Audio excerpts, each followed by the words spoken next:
Model ও অভিনেত্রী রাফায়েত রশিদ মিথিলা বেশ কিছুদিন ধরেই সোশ্যাল মিডিয়ায় তাকে নিয়ে চর্চা হচ্ছে।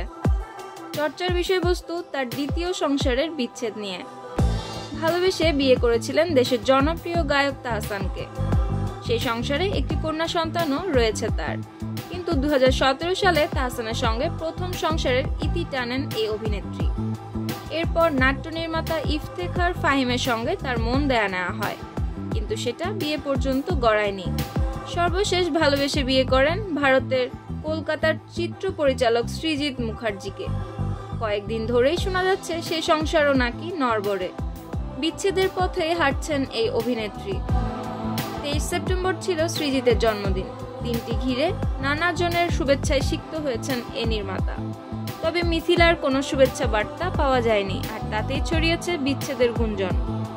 যদিও বেশ কয়েকদিন ধরে সোশ্যাল মিডিয়া থেকে নিজেকে দূরে রেখেছেন মিথিলা, তবে এমন গুঞ্জন নিয়ে কোনো রকম মন্তব্য করতে রাজি নন তিনি।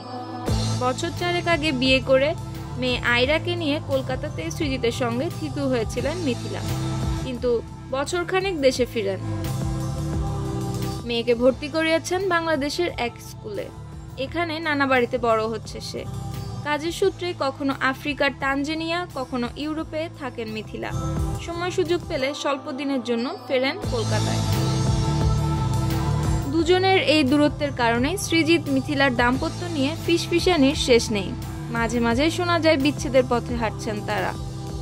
যদিও বরাবরই এসব গুঞ্জনকে গুজব বলে উড়িয়ে দিয়েছেন দুপক্ষই। দূরত্বের এই সম্পর্ক টিকিয়ে রাখতে চান দুজনই। সুপ্তি রায়, ভোরের আকাশ।